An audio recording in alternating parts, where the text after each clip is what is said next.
All right, welcome everybody to the first Restorative Justice webinar of this fall. And my name is Brian Gum, and I am the technology facilitator for this webinar series. And so I'm just going to run through a few things about the webinar software itself, and then how to communicate within the course of this next hour and a half that we have together. I want to direct everybody's attention down to the bottom right corner of the WebEx window, and there is a chat section there that is accessible to all participants, and you are able to type messages into a little box where down in the bottom right-hand corner, and if you have any questions throughout the course of this webinar that specifically relates to what's being discussed between Karl and our guest, then you can type those questions in, and I'll ask you specifically to send those to, and there's a little option right above where you type that says send to, and so you can select particular people to send messages to. Send those specific questions to Sarah Rothshank.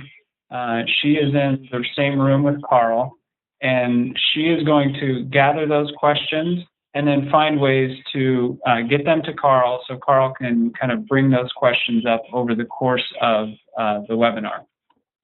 So everybody can use that chat window down there, so you'll be able to see and hear all of the panelists. So I'm a panelist, Karl, our guest, and Sarah as well. You'll be able to see and hear us, but you will not be able to speak with your webcam. So the way you can speak is through the chat window down at the bottom. So any questions that go through there, we'll make sure get integrated into the conference. So I think that's all I have for the technology instructions. And with that, I'll turn everything over. I'll turn the webinar over now to Karl. Wonderful. Thank you, Brian, and welcome to all of our participants who joined us. We're excited about the seminar series that's coming for this fall as well as the spring, and we'll give you a little bit more information about the webinars to follow. But thank you for joining us today here at the Zehr Institute for Restorative Justice, and we are particularly excited about our guest that we have with us. And let me just say a little bit about our guests. Our topic is seeking justice in societies transitioning from violence, and we're particularly pleased to have Beatrice Pouligny with us. Dr. Beatrice Pouligny is here because we have some support from the U.S. Institute of Peace Public Education for Peace Building Support Initiative, as well as we wanted to continue to broaden the discussion around restorative justice to applications outside the domestic front here, and look at some international and transitional justice applications for this coming series. So let me say a little bit about who Beatrice is, and then welcome her into the conversation. Beatrice is an independent researcher. She's currently focusing on resilience and the capacities in the aftermath of violence. She has established herself well in the field as a researcher, as an academic, as well as a practitioner with 25 years of experience, and working closely with UN and NGOs and local communities in over 30 countries around the world.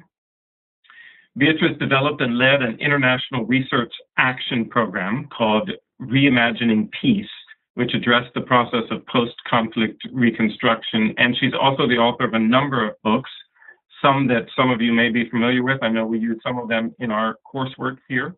Two that I'll mention here is Peace Operations Seen from Below, which I think immediately speaks to where she's coming from and the connection she's interested in making with people on the ground affected by conflict and violence. The subtitle of that is UN Missions and Local People. And then a familiar and seminal text, in my opinion, After Mass Crime, which came out in 2007, Rebuilding States and Communities, where she broadened the discussion beyond many of the transitional justice mechanisms that we are most familiar with and ask some really important questions about how do states and communities, people, networks on the ground rebuild after severe atrocities. So it's going to be a real pleasure to have this conversation with Beatrice, and I'm looking forward to all of your questions and comments. We've looked over the list of folks who are attending, and it looks like a great group from many parts and many corners of the world. And so we welcome you here. My name is Karl Stauffer. I'm Assistant Professor of Justice and Development Studies here at Eastern Mennonite University's Conflict Transformation Program. And so I, along with Dr. Howard Zehr, concentrate on our restorative justice aspect of our program here. To just start off, before we move into the conversation with Beatrice, I think one of the most important critiques of the contemporary transitional justice field is its persistent scaling up and unwavering faith in the Western legal system and its accompanying bureaucratic structures to deliver justice in the wake of mass societal atrocities. There are other voices, as I say, voices crying out in the wilderness and gifting us with alternative ways of being and doing the work of satisfying and healing justice. I consider our guest here, Beatrice, as one of those persons who is leading the way and providing a new set of questions, a new set of lenses and angles to look at this process of rebuilding and healing in post-war situations. So it's a pleasure to have her here, and I just want to welcome you, Beatrice, to this conversation. Thank you for making the time to be with us today. Thank you, Carl. Can everybody hear me?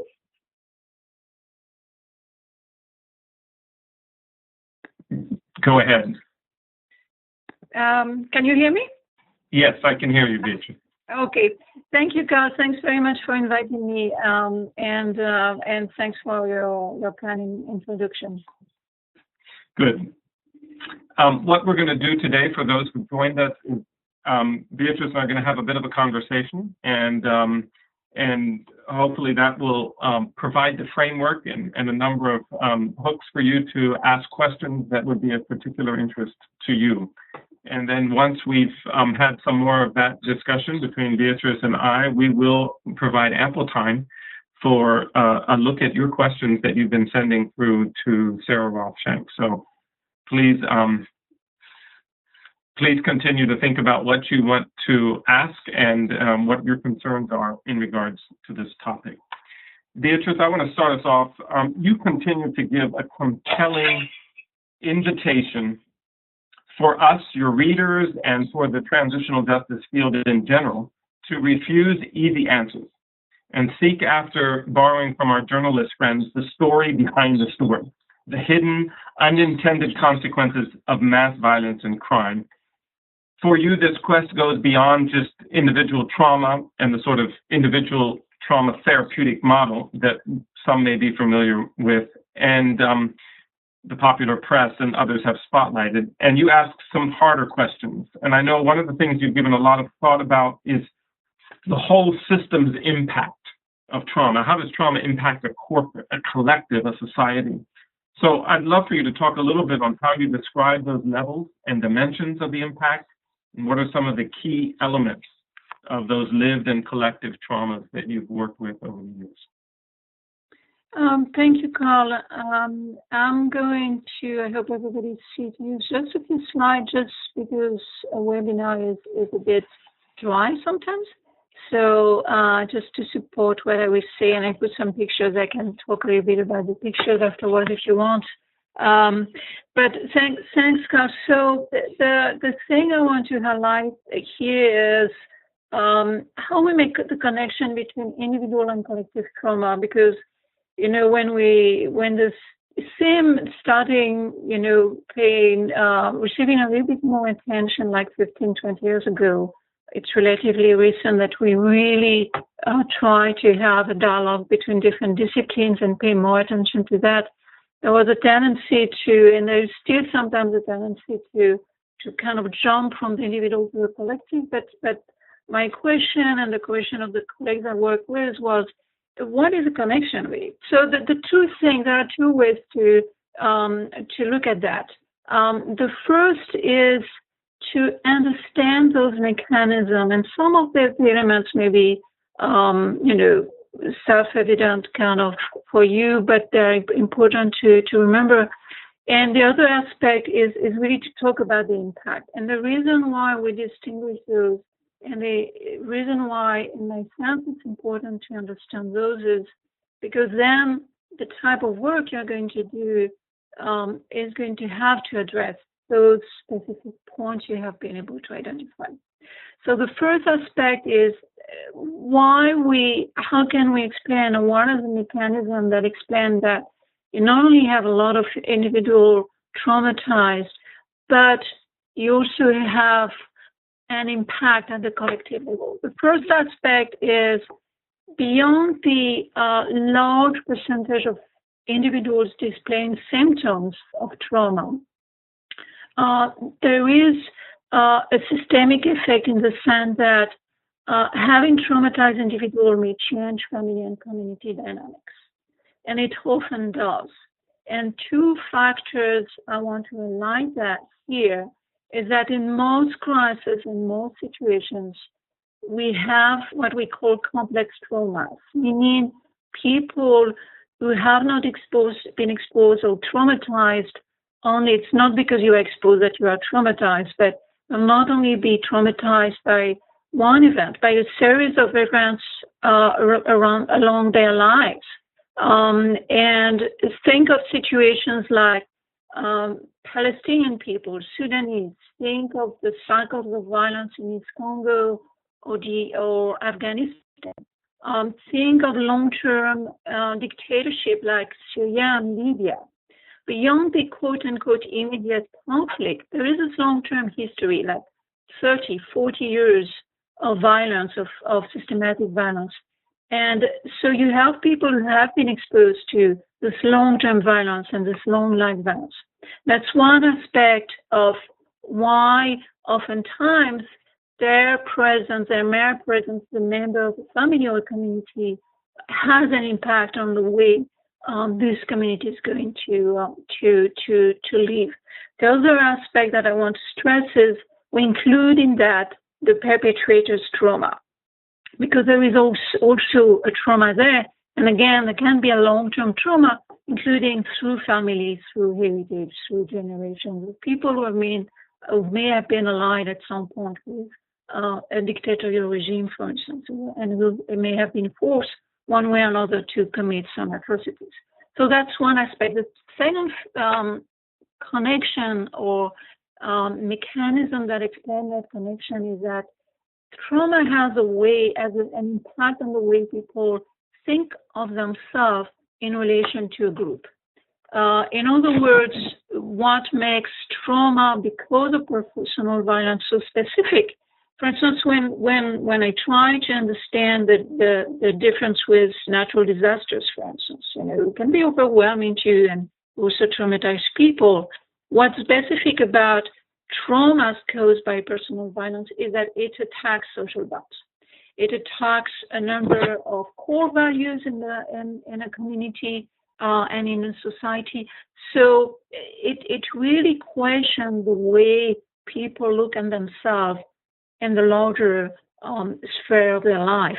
And that's another way to say that as individuals, there is a close dynamic between, or connection between psychological aspects of our experience, so our thoughts, our emotions, our behaviors, and our wider social experience.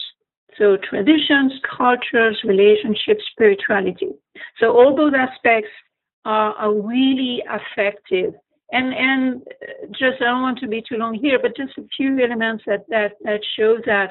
It's, for instance, very often in the narratives, people will talk about their trauma, describe it also as a distress in the collective body, or as also connected with a genealogy, their relatives, even the dead ones, the alive and the dead are both connected, are both affected by that.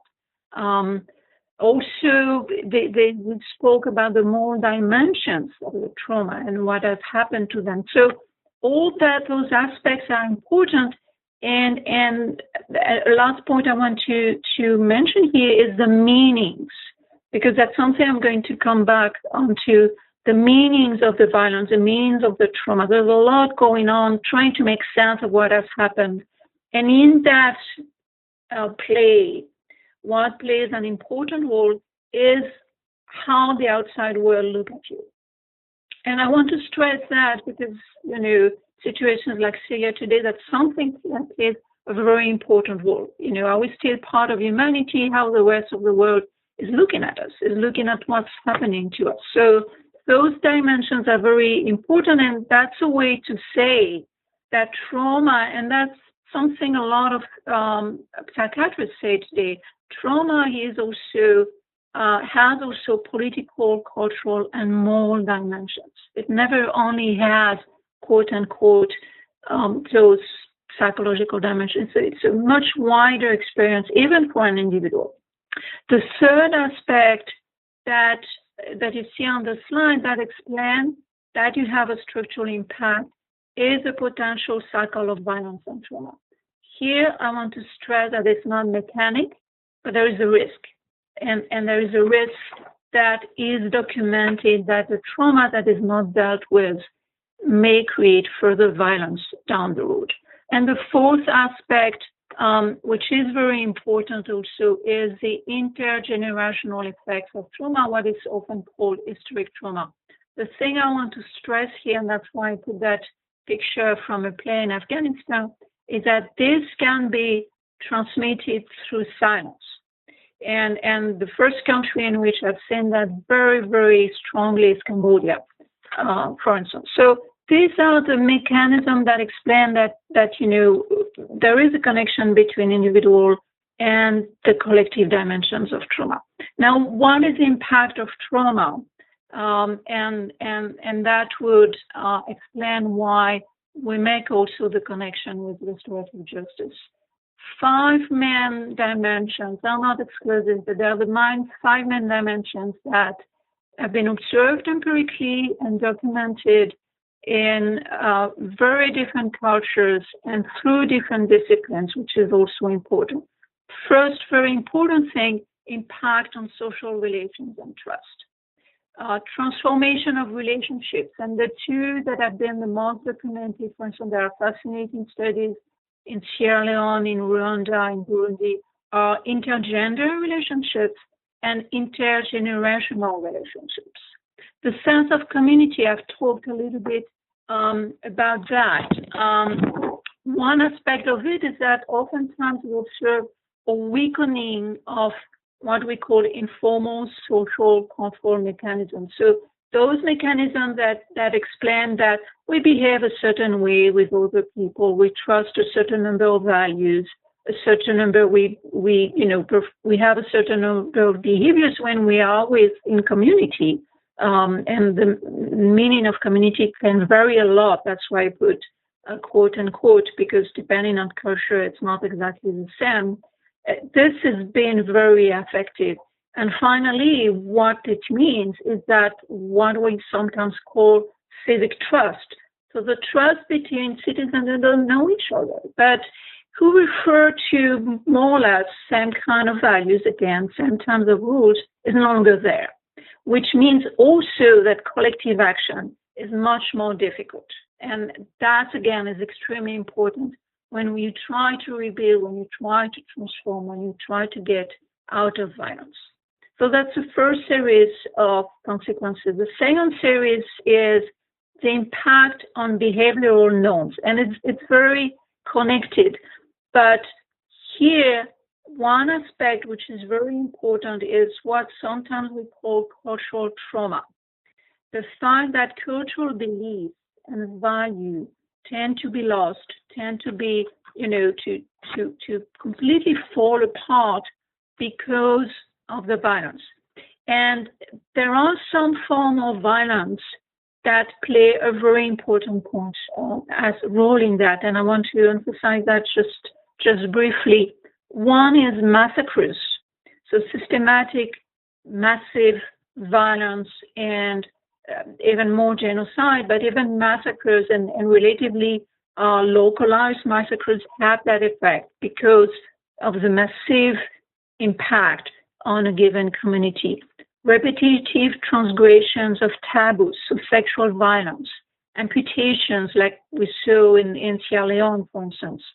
The targeting of cultural symbols, and this has been documented in Cambodia, Guatemala, Afghanistan, all those aspects, and those touch different aspects of the systems of meaning, so what is culture about, but they have an impact on the group consciousness. And they explain that there is a sense of feeling lost. That's the most basic way over and over again in very different cultures with different languages, people try to communicate. We feel lost. We no longer know who we are. We no longer know the way we are supposed to behave also. So you may have new social patterns emerging. The worst of it being new forms of violence, with sometimes normalization, legitimization of violence as a way of behaving. And this in the past, which is, and those two examples are the sign that this can evolve, but has been documented 2 decades ago in Colombia and Mexico, for instance, 2 countries in which you had, out of trauma, this legitimization and normalization of violence. Those 2 countries are going out of that, fortunately, which again shows that there is movement and evolution. The third aspect is the transformation of identities. And this place will be long to explain, but this is where you have a connection between memories and the narratives around the violence and the trauma and identities. And among the effects is, immediate effects is the redefinition of us versus them. And those, again, it's not only ethnicity, for instance, it's not only religion, it can be inside even families.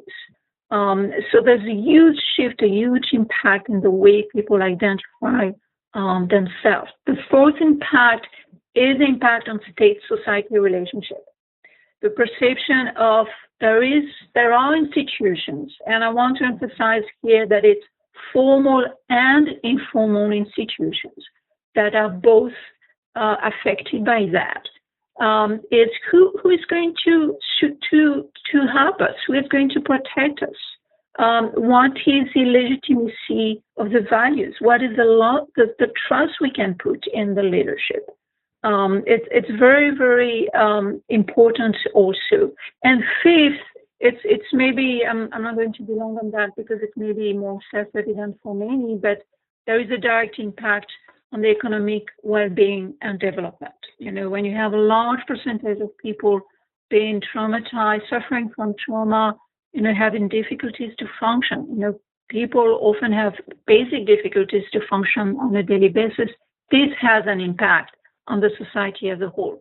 So just to synthesize that, it's every aspect of the social political life, in particular when you have massive long-term violence, is affected because it changed values and it changed relationships.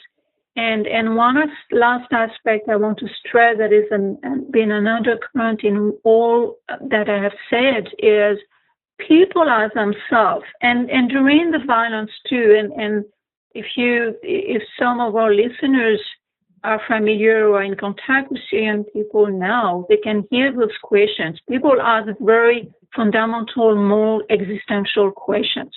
Who am I? Who are we, our people? Are we still part of humanity? What's going to happen to us? What if I cannot even protect my family? What if I cannot even protect my children? That's a very disturbing question that parents have to ask themselves. So in other words, what I'm saying is every single aspect of a transition, the way we call it, oftentimes elections, constitution reform, justice, rule of law, security reforms is affected by that. In other words, we should not ignore those questions, because those questions happen even before you can ask the person what it means to be a citizen of a country, for instance.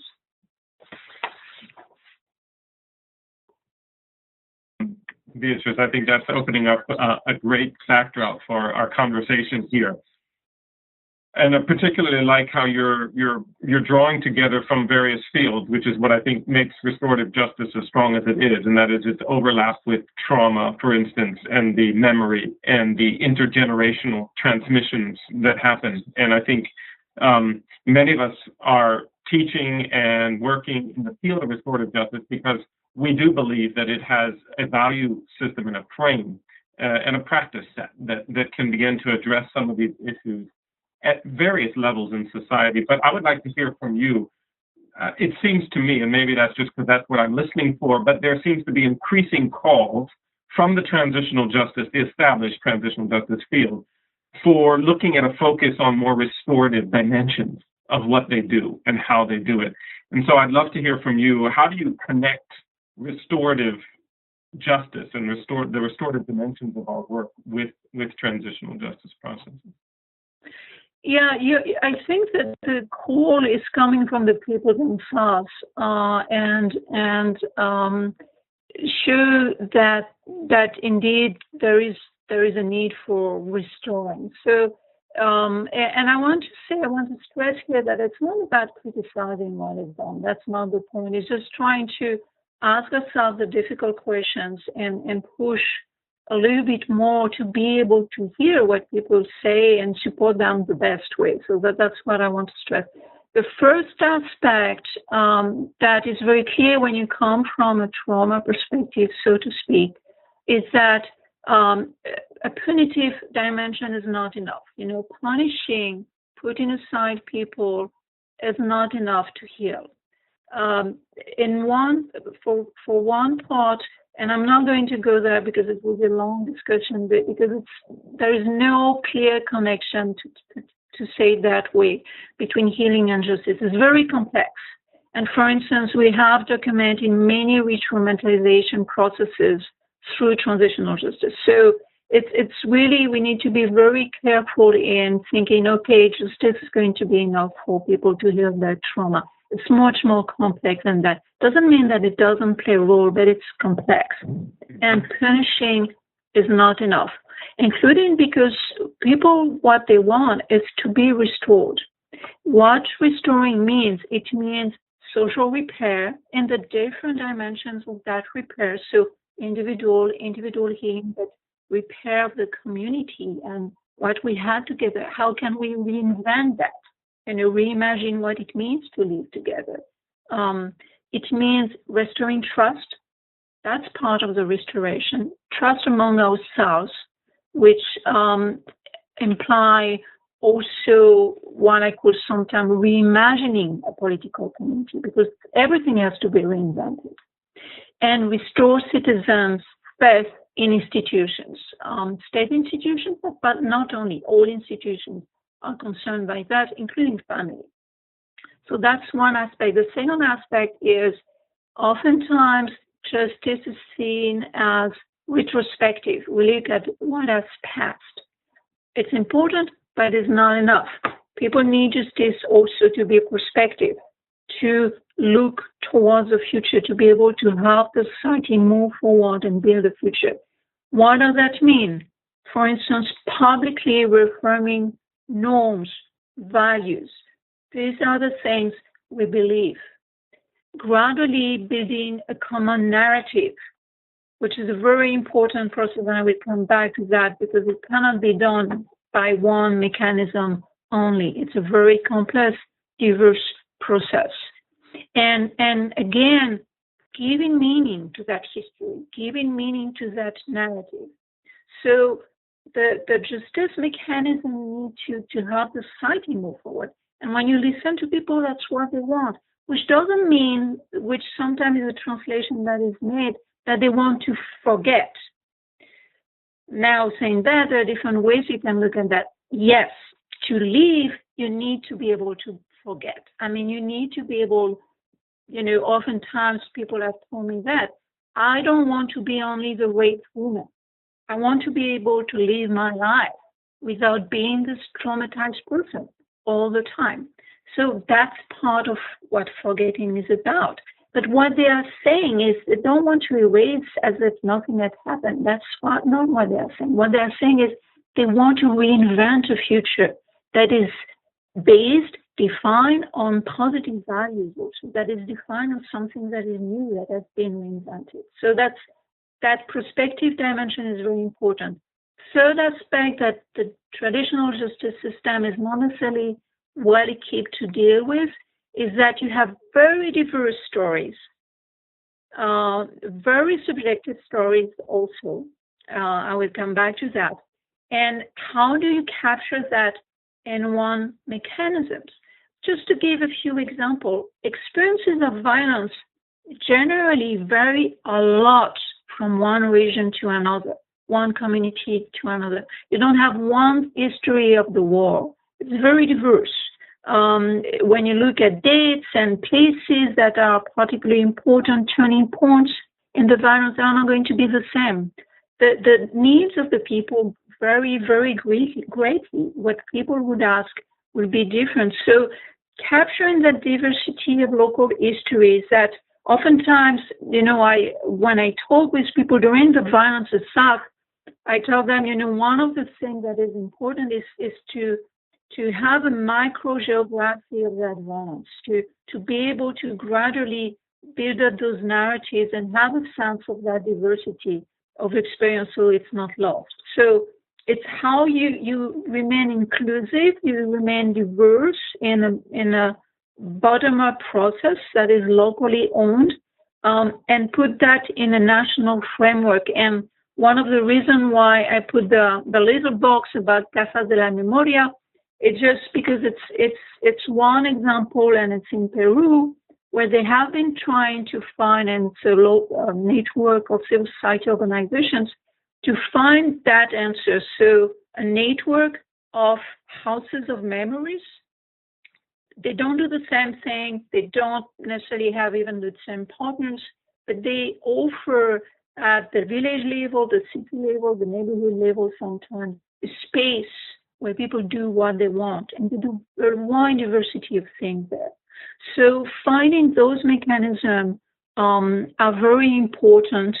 Another aspect, I've talked about subjectivity. The fourth point here on the slide that I want to stress is addressing short and long-term legacies of violence. You can't tell people, it's very hard, and you are going the wrong direction if you start telling people, okay, you know what, we're just going to address the 3 years of the violence. That's a conversation we have had, the past 2 years with Syrian colleagues, for instance. You're not going to tell people, okay, we're just going to talk about the 30 months of the war, which is huge. But people want to go back, way back, because different communities have been affected very deeply before by violence, extreme violence, and massacres. So it's how you address those different also time frames. And again, that means you need a diversity of mechanism, and you need to think beyond the way we think usually of transitional justice.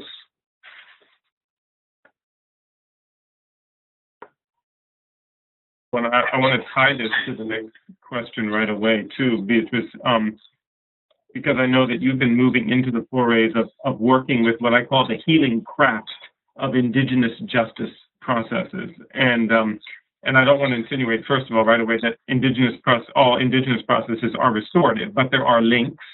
And I would love to hear from your experiences, what are the positives and the promises that emanate from the applications of these indigenous processes in post-violence reconstruction efforts? Yeah, let me say first how I came to look at that. The first thing is I've been working around the world since the mid-'80s in very different contexts, and I've been always amazed by different things, but by the capacities of human beings to survive, and sometimes develop their resilience capacity, and maybe we'll have time to talk about the difference between the two. There is a difference between the two, but just trying to understand how people are trying to make sense of the world and challenge and answer the challenge in very concrete ways. So that, which means that there is never total chaos, never total vacuum.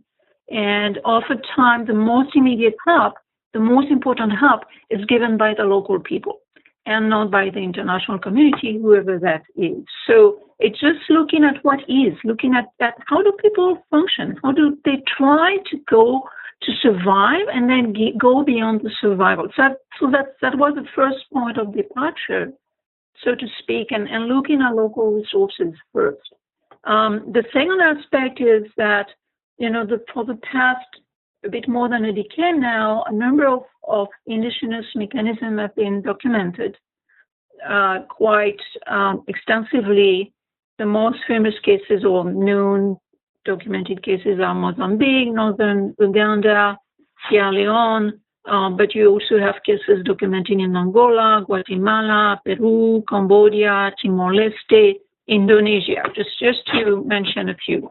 So I've looked systematically at what was, what is, and I want to say two things about those mechanisms. One is that sometimes we say they are traditional. Oftentimes it's an hybrid. Oftentimes it's a reinvention. It's something old that is being reinvented, that is plural, that take a little bit of the modern or the Western system. Sometimes, like in Peru and northern Uganda, you have also a mix between different spiritual and religious resources.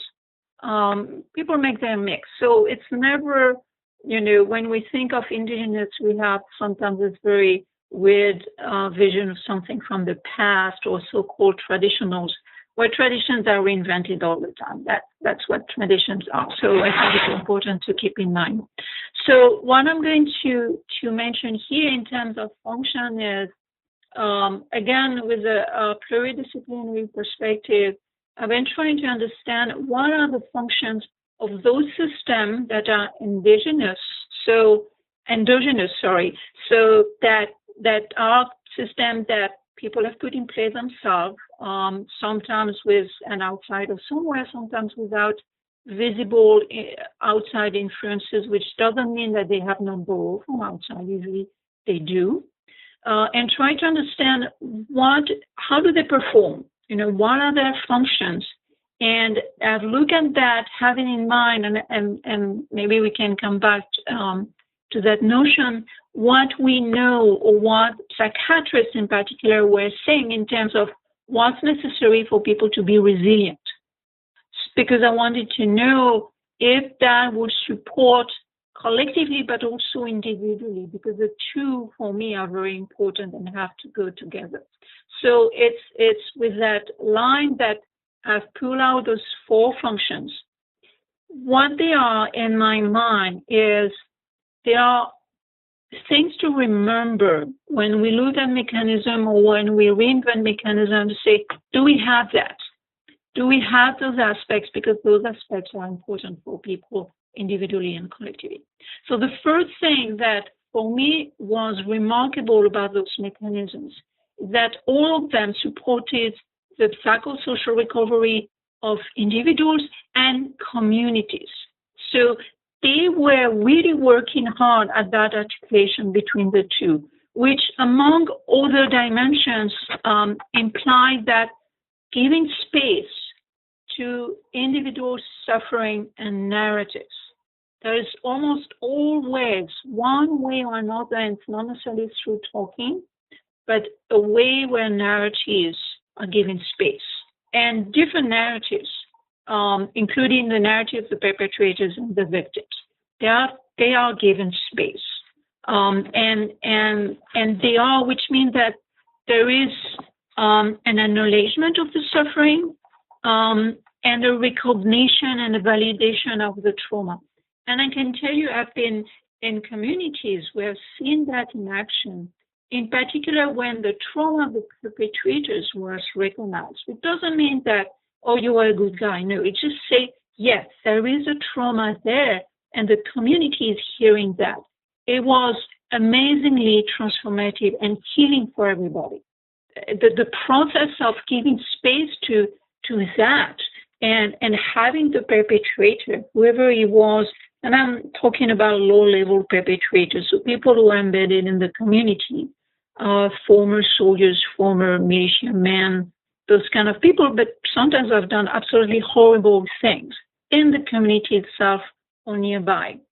But having those people being able, crying, saying, that the first time somebody from the other side of the community itself here recognize my suffering and the trauma I'm carrying because of what I've done. And that's very important to have that space.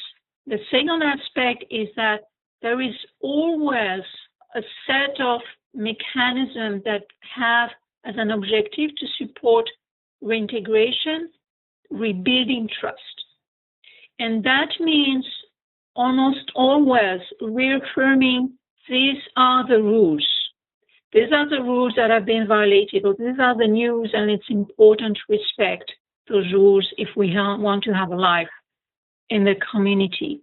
Which means what individual can expect from the community, what the community can expect from the individuals. And what that gives is a sense of safety and predictability. And it gives sometimes something else, and I want to stress, for instance, the example of children. Former child soldiers have been involved in those mechanisms.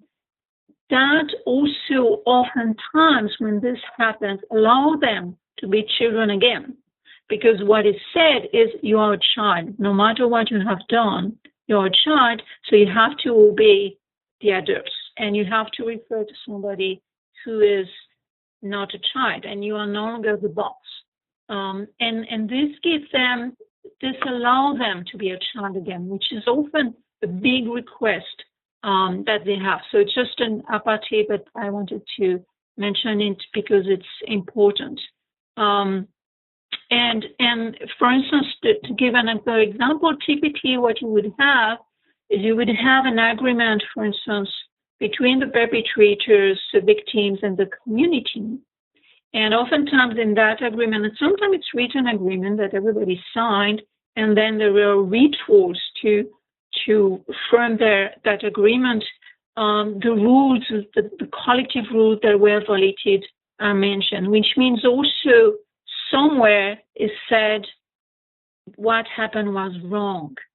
And sometimes somewhere the community said, we are sorry. This I am sorry. Collectively, no, because I am personally responsible for what has happened to us.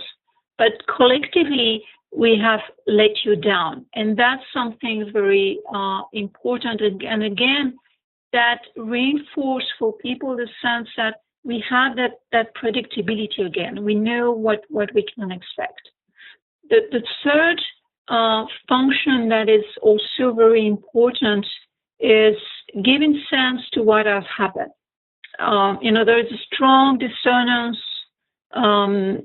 particularly striking for children, cognitive, spiritual about what has happened, very hard for them, which explains oftentimes that they go through this very, I would say crazy, it's not the right word, but very imaginative narratives about what they have done and what they have happened. They're trying to make sense of something that doesn't make sense. So having that process is also, it's very intangible, but is also very important in the recovery. And it's something really missing in our way of functioning in the peace building business, so to speak. The imaginary is not very present, the spiritual is not very present. Where are the rituals? Where are the symbolic acts that people need to be able to understand there are transition. This is not very present. This appears generally in indigenous community mechanism. And the last aspect is that those mechanisms usually fulfill broader functions. And one important dimension of that is that they provide institutional mechanism to resolve ongoing problems. In other words, they play a preventive role. They allow to prevent further violence, but by addressing what's going on now. That's also one of the ambiguities in the justice processes often, is that so you have this enormous violence that is very recent, maybe a year or 2 years old only. And then you have ongoing conflicts, for instance, on land, on houses and properties, because people are moving back, because people are being displaced, etc. People, or they have other conflicts. People, continue to live, so they continue to have conflicts with each other that need to be mediated and be solved. So oftentimes there's this confusion for outsiders is how, okay, but we are looking at the violence because this is most important. Why do people focus on those things? Or we focus on those things and we don't focus on what has passed. People need both, and while you deal with what has happened, you need to be able to put in place mechanisms that are going to help you manage what's going on now and answer the challenges that keep coming for a community or for a group or for a society. Very interesting, and I think very stimulating. We have, as I'm looking at the questions coming in, I'm wondering if we can shift to some of those, because we have a number of really wonderful questions here that I think I would love to hear your comment on too. Let me start with Sabrina, who asks, does the situation trauma apply to post-colonial periods? In other words, she says, the lead on, can restorative justice be applied years after decolonization? So she's looking a little bit at the healing of historical harms, I think, there. I'm wondering if you might be interested in commenting on that. Shall I take a few questions, or would you like to take one at a time? It's up to you. Okay. Depending on the question, it's up to you, really. Sure. Let me go ahead with and give you maybe three, and then I'll let you talk to some of those. Someone else has asked, apart from truth commissions, is there other frameworks that can be used? I think that one we can answer that one fairly quickly. Someone has asked just for some clarification from Nicaragua. There's a group from Nicaragua, and they are not familiar with the definition of chosen trauma. And they're wondering if you could help them out, or we could help them out on discussing what's behind that concept of chosen trauma. Let's go with those three, and then we can take a few more. Okay, and question first and three are somewhat connected. So the factor the post-colonial societies have had to deal with the trauma associated with what was happening, and some of the mechanisms I've mentioned were used to deal with that specifically. So yes, definitely, and there is probably still ongoing trauma related to that. The same way, I live in the U.S. now, and in my other work as a shaman, I can see the ongoing trauma passed through generations led to the slavery, for instance. Or in the case of people who have some ascendants and were Native American, indigenous people, they are also traumas that have been passed. So it's through generations, and certainly the societies have to deal with that, continue to have to deal with that. And there are a number of countries I can think of that probably still have a lot of work to do on that still. What I can see is that in cases where I've worked where there was extensive violence and wars, a lot of it, and I mentioned DRC, for instance, a few minutes ago, so eastern part of the Democratic Republic of Congo, Zaire, very clearly in that eastern part of the country, the connections with the violence during the colonial period, which was horrific, are very, very still present now and still need to be healed in a large part.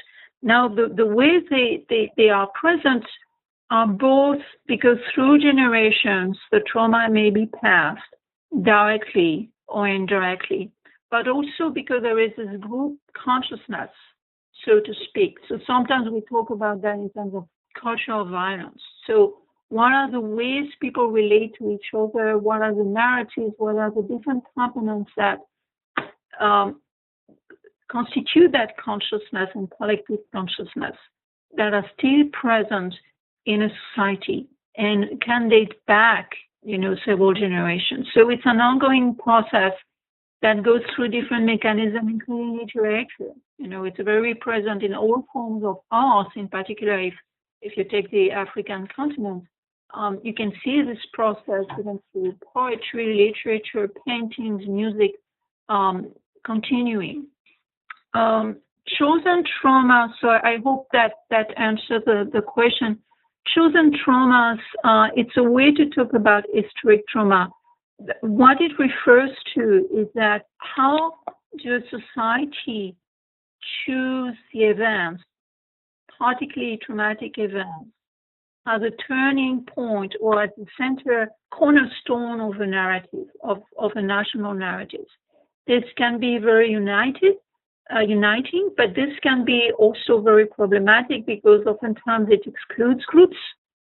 It may, either give sense to individual memories or obliterate individual memories because the individual memories don't find a place with that new narrative.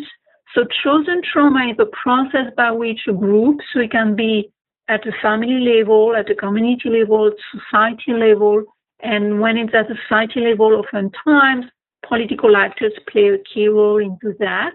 Hopefully civil society also, but oftentimes political entrepreneurs play a very important role because they are going to mobilize.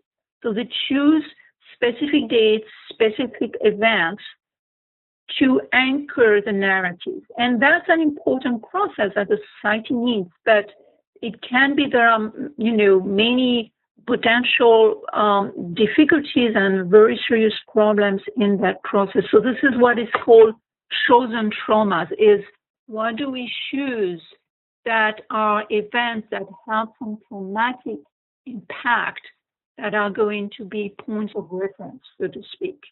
All the framers and Truth and Reconciliation Commission, well, of course, as you may know, in the transitional justice panorama, there are many different mechanisms that are in place. And the indigenous mechanism we refer to that are not part of this menu or this framework or this package even that is suggested in the transitional justice program play an important role. But even in the classic package, so to speak, you have reparations. Those reparations are not only material, they are symbolic. You have all type of tribunals, that can be a mix of international and local, formal, informal, etc. So you have many different mechanisms, and the Truth and Reconciliation Commission are but one aspect. And in that even mechanism, you have a wide range of possibilities and possibilities for people to reinvent and invent their own mechanism. And I'm a strong advocate as to, suggest different tools to each context, but let people, play with it, so to speak. So really reinvent and find the different, what is the diversity of answers. And I often say, don't think in terms of sequential. Think of diversity. What are the different things we need to answer together? What is the wide diversity of mechanism we are going to give ourselves to allow our fellow citizens to rebuild together?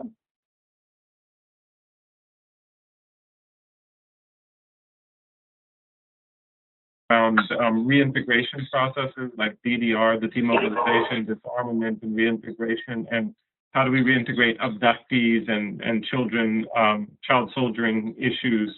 Memorialization is a growing field too. How do we remember? Yeah, absolutely. In a constructive way, as you were saying, the chosen trauma can both be a constructive way of remembering, but it can also be politically manipulated and twisted. It can become part of a patriotic history that allows for an us and them and a dividing, which often then perpetrates the ongoing violence. So, yeah, there are many mechanisms, and they continue to grow. Yeah, and maybe, you're absolutely why I didn't mention at all is, you have a whole field around memorialization, which includes, but not only museums, monuments, and different forms of memorials. One field that I want to also mention, and some of the pictures that are in the slides come from that, is the arts. Theater, visual arts, storytelling, music, different types of arts that are very key in that process. I'd like to jump to one of the questions I think we often hear in this discussion, and that is, are you insinuating that we should put aside retributive justice altogether, or is it that retributive justice goes along with restorative justice? Can they move in tandem? Do they run parallel? That's one question. There's another question here, and I won't read the entire question, but maybe I can summarize it for the sake of time. One of our participants is struck by the similarities of the impacts of trauma that you have described in their work here in the U.S., in communities that have been affected by generational poverty, disenfranchisement, mass incarceration, and ongoing internal violence, or public violence. The participant would love to hear you comment on how what you've been talking about would apply to communities here in the United States. Yeah, on the first question, I think each time we think in terms nor and or, we have to pause and probably think that it's a bad idea. It's not one or the other. It's they have to go together. And oftentimes, what I say is maybe looking at the transitional justice field and the different possibilities we offer through the land of restorative justice may lead you to add activities. But more fundamentally, what it has to do is to help you question how the punitive system is working itself. So it doesn't exclude the punitive system. It just asks questions, and some of them I've mentioned in my answers to Karl, is asking, have you thought of that? How are you going to deal with that?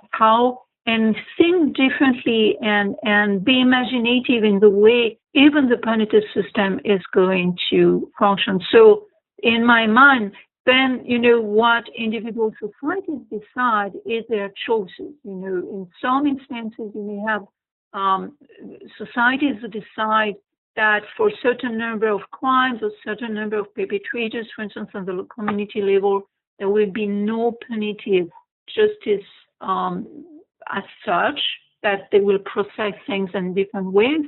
But it's certainly not for outsiders to say anything about that. And I don't think that, again, we should not forget restorative justice when we go through the punitive, but the other way around is equally true. So it's not a no or, is how the restorative lens itself is going to help, ask a difficult question and look at some of the contradictions we face in the system. Regarding the question about what's going on in the U.S., I totally agree. I live here, but I could say the same thing, for my society of origin in France. One example I can give here is that I have friends who work on racism here, for instance, and the heritage of the slavery period is very true. The person who has a question referred to poverty, and it's a structural violence, and it's a form of violence in itself. I'm not comparing, but it's considered as structural violence. So there is certainly a lot there, and there is a lot, some of the mechanisms I have mentioned, and a lot of the things I've mentioned today could be applied, absolutely. And as a healer, I receive people individually here, every week, and I can see a lot of what I have described. I can see that at play in individual narratives and individual healing processes. So absolutely, I really feel that it has a role too. Of course, whenever we compare, we never, even two situations of genocide or extreme violence, it's always to open a window and to allow that people who are in that other situation to ask questions and maybe find new avenues to deal with their context and their situation. It's not about saying it's the same, but certainly there is a lot of lessons and a lot of inspiration also to take from our own societies.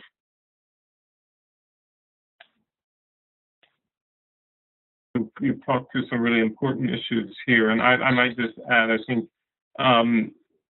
we are beginning to start the conversation, and some people may not know there are truth commissions at a local level that have sprung up and are being recommended at various levels around some of these same issues here in the United States, which is a sign of hope for some of us, I think. For too long, politicians have said, well, how far back can we go? And let it lie. Let the sleeping dog lie is the sort of cultural idiom that sometimes is used. And I wonder if you want to comment a little bit, Beatrice, to that, like healing historical harm. Are there appropriate mechanisms to do that? And what do those mechanisms look like? How far back do you go? These are the kinds of questions that those who say this is not realistic would ask us. Well, I think how far do you go is how far do people feel the need to go? And it's a collective conversation and it's a collective decision. And it's probably easier to start at the community level in some instances. At the national level, it's a longer conversation. There's, as a witness in the US, I can certainly see even in the recent few years, huge evolutions in the way recent history has been looked at and processed. Two examples I would give of more national processes, but that concern only some events, were in Canada and Australia. In those two different contexts, there have been processes to ask forgiveness and look for historical clarifications and repair in damages that were and violence against Aborigines and Native American people. Again, those were national processes, oftentimes almost always started with a long-term, community-based activism and networks of organizations working on that, and oftentimes mechanisms at the community level that have led to that. But oftentimes national processes, the one that have the most make progress are the one that start at the community level. If you look at Australia or Canada, take those two examples that I have mentioned, very clearly those were stepping really important stones in the processes. They were not enough. Clearly they don't, and there was something in New Zealand recently also. They don't, mean that justice is done for the native people. Certainly not. There's still issues going on and still some prejudices going on and injustice being committed against those groups. So it's a continuous continuing conversation, and I think in all society it's the case. It's a continuing healing process, including because, to answer also part of your question, because history is written all the time and rewritten all the time. You know, the way we look at historical events change with time, and societies change the way they look at the past. If I take the case of France, for instance, two events, one very long ago, the French Revolution, one more recent, the War of Independence, the Algerian War of Independence, and the atrocities and the way France, as a society, as a state, dealt with that, and the crimes that were committed both in Algeria and in France, have been tremendous evolution in the last few years. They're not enough, but tremendous evolution in the way, in part because historians have been, looking at this and what had happened with different lenses. But it's going to be a continuing conversation, continuing work by society in terms of memorialization, in terms of recognizing what has happened. And the same is for the French Revolution. It's really relatively recent. And because of some historians, some of them I've worked with because I was interested in the process. They were researching massacres that were committed during that period. But there were entire, aspects of that revolution that we discovered, quote unquote, because nothing was written about that. It may have been known locally, not always, not entirely. So for me, it's a continuous process. And maybe paradoxically, to a certain extent, with time, a society is able to go even back in time. So there is no correct answer to how far back we should go. The answer is going to vary from group to group. It may vary from time to time while a society is healing. And in my mind, every society, unfortunately, that the way our histories are built, has a lot to heal and on a continuous basis. We have to keep digging the layers, as we go in this work. There's a few more questions here that I think would be wonderful to talk to a little bit. Someone has asked whether you would be willing to talk a little bit about your work in Libya, specifically addressing some of the mechanisms you used in trauma work there, or I think you've been talking about resiliency in your work too. So my work in Libya in that respect was very limited. Part of the work I have done was with the United States Institute of Peace, helping them with a program that is research action program on justice and security at the community level and national level, and trying to understand what's going on, what the different mechanisms at play, what the issues are, and allow for dialogue at the community level. While I was in Libya recently, I had a series of discussions before that, and then when I was there, and some workshops with people specifically working on trauma. So my role was very limited. It was to hear them, listen to them, help them, how to say that. One of the things that happens for at the individual level and the collective level, it's because of the violence, impact of the violence and the trauma, is that you feel that you are the only one in the world feeling what you feel, and that there is something fundamentally wrong with you, wrong with society because of what has happened and what is happening now. So part of the thing was, to a certain extent, to say you are not alone in this, and quote unquote what you are describing is normal. It's not what's wrong with us, Libya, what's wrong with our society now, what's happening now, is to say, that's part of the trauma, that's part of the collective impact. So some of the things I've shared with you, I've shared with them based on their questions, based on their despair.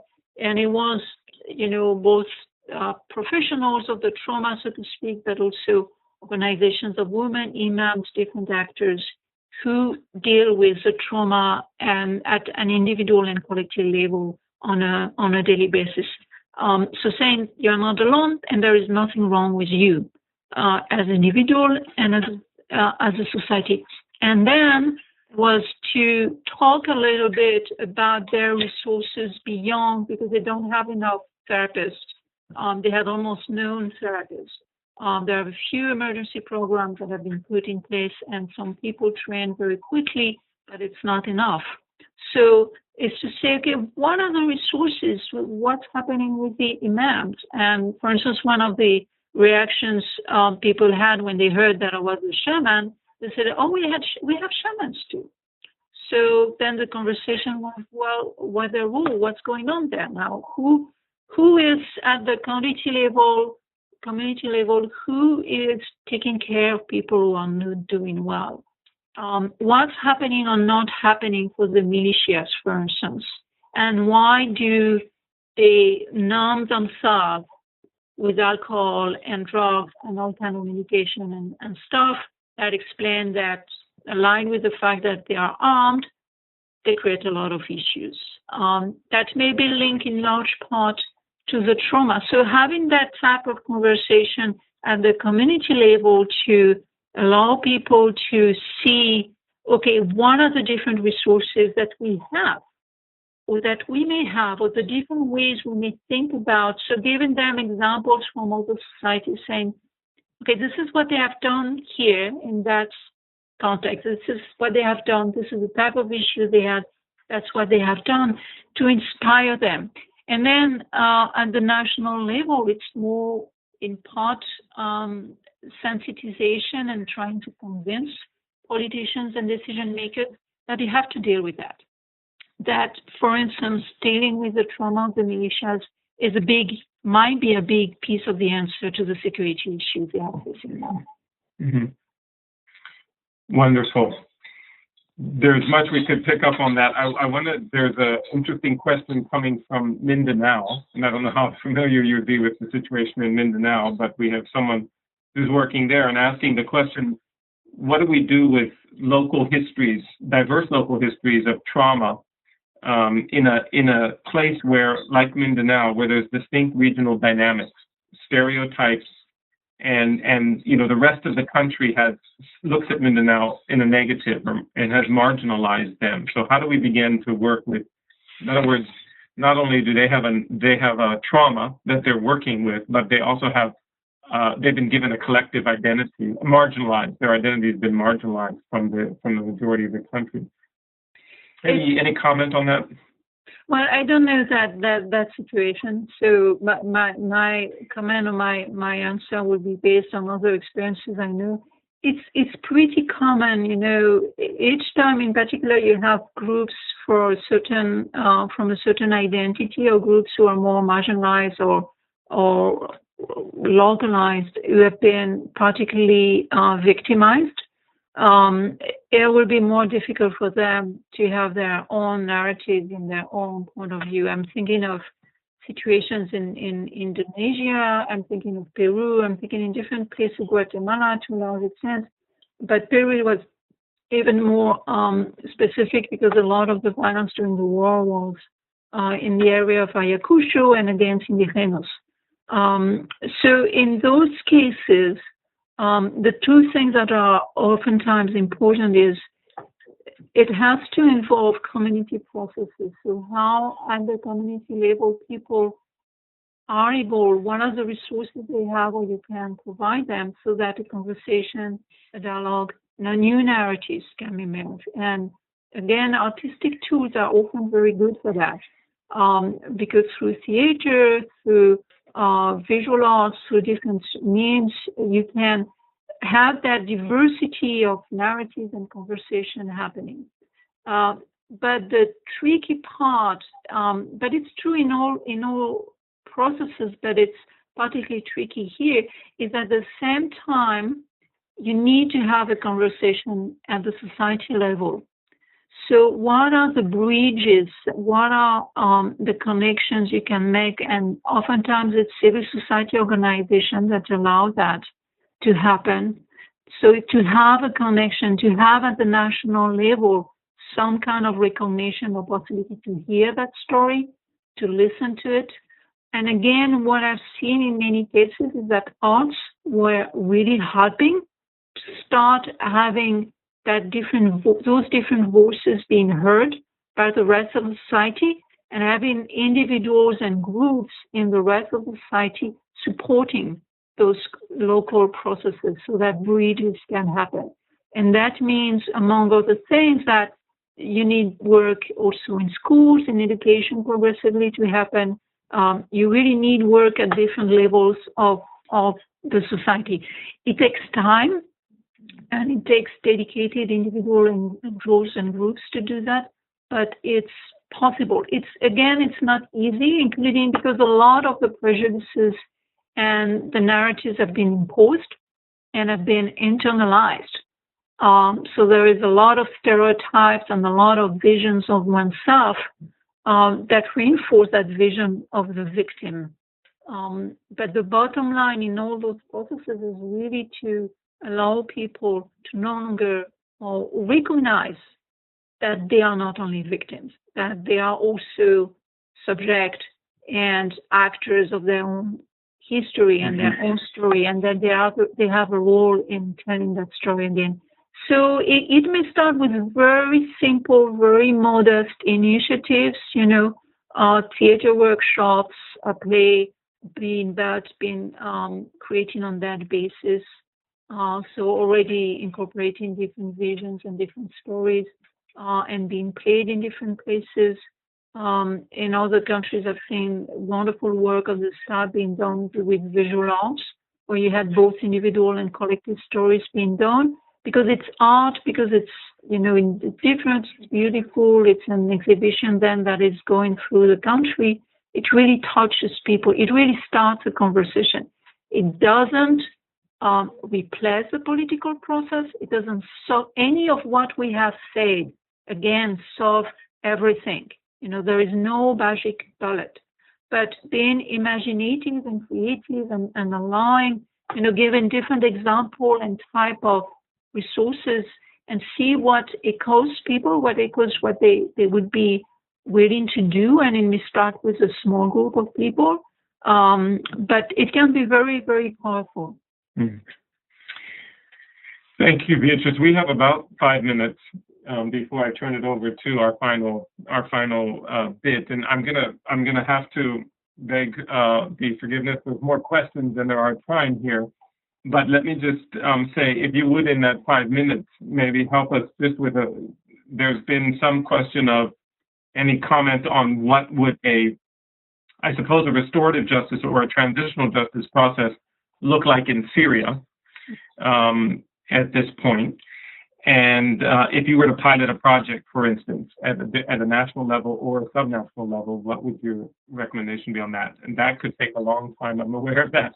I do think there's an important question here, too, from one of our participants, and this could be a little bit more matter of fact, but she would like to get any recommendation of sources or authors whom you respect regarding community resilience and other references in general regarding what we've been talking about today. And I think I'll have to close with those two questions, if you want to take a few minutes to respond to those. Thank you.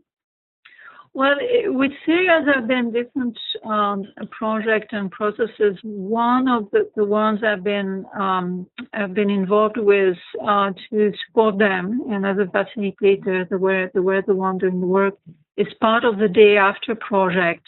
So that's a quick answer. You can find the document online. You go to Syria the day after.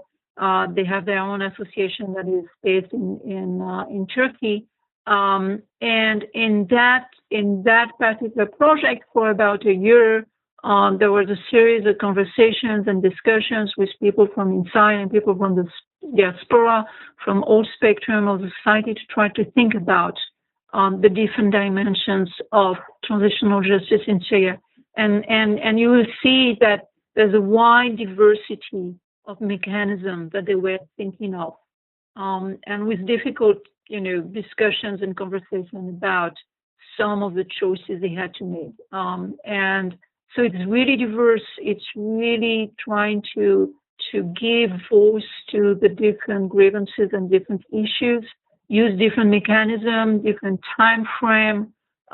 It's not only punitive, it's also deeply restorative. Now, this was a year ago, very clearly in this context, and there were a series of workshops also with young activists to help them start, doing the work and working at the community level. Now they're in a very different place today. And I would say we were, like a year ago, it was possible to really support them, build up their resilience resources. Nowadays, they are really, all of them, much more in a survival mode. They are deeply hurt by the way they are looked at by the rest of the world. And the situation is really, really awful and hard. So part of that conversation is really set back. But we have no idea how the situation is going to evolve. How is it going to evolve? If there is any transition at any point under which circumstances? So it's very hard to imagine now. This being said, my hope in this type of context and some of the projects I'm helping very modestly some of my colleagues and friends with some projects in the refugee camps and inside Syria to help women, for instance, build up their resilience and go beyond the survival mode. Anything we can do to help them do that is important. Anything, and some of the things we talked about in the context of transitional justice like a year ago or 2 years ago are still valid in the sense that no matter what, there will be people to deal with. There will be people who need to be able to reinvent. We need to survive. We need to go beyond survival, and so we need to build a new Syria, to build the future. So some of those mechanisms, hopefully, they can build on some of them. They can, get inspired by one idea, a few ideas, and start their project at the community level. But very clearly in what they are dealing with right now, for most of them, they are really in a survival mode. The other question, maybe the easiest would be that I transfer to you, Carl, a bibliography. There is a pretty large bibliography of different resources around resilience at the individual and collective level. And also, maybe 2 or 3 years ago, I put together a bibliography about different cases that have been documented. So maybe that's the best way to go. I think, like all we have said, I think you have to look around and be inspired by different authors and different things you read. One thing is not enough, or there is not one approach. So in particular, if you are in one particular country or dealing with one particular situation, looking around, being inspired by people from different disciplines and who have worked very concretely in the field in different countries is probably the best way to go, because you will be able to help people make their own mix. Wonderful. Thank you, Beatrice. And if you would send through anything, a bibliography or bibliographies that you would recommend, what we'll do for those who are here and have participated, we'll try to get that uploaded in some form on the web. So stay tuned on that, and we'll be in communication around that. Before I say my final thank yous, I'm going to turn it over to Sarah, who's been assisting us here, and she's going to have a few final announcements, and then I will adjourn our time here at this webinar. Sarah?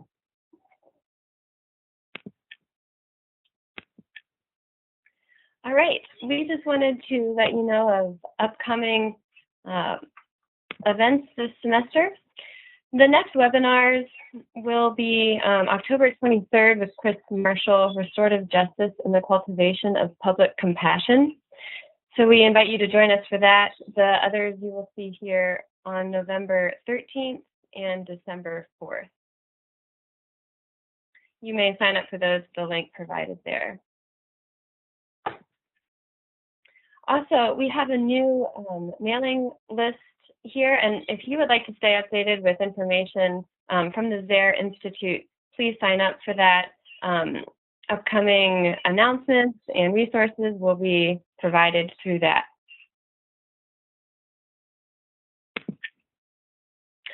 All of these programs are out of the Center for Justice and Peace Building. Another opportunity is a Master's in Conflict Transformation. This is practice-based curriculum, and there are different focuses, one of which is restorative justice, also psychosocial trauma, which was relevant in the conversation today, as well as strategic peace building, community development, and organizational leadership. So for more information on this program, you may sign up at that link there or just request more information there. And lastly, another opportunity through CJP is STAR trainings, Strategies for Trauma Awareness and Resilience.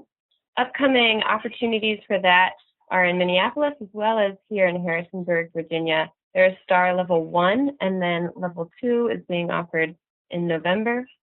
You may register at that link provided there. Thank you.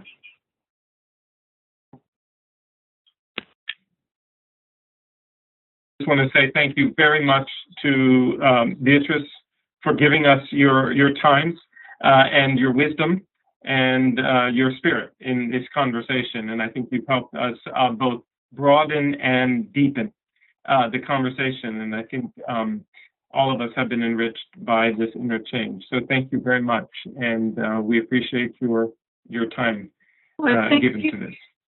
Thank you, Carl, and thank you for everybody who was on the conversation. I hope you get inspired. That's important for that type of work.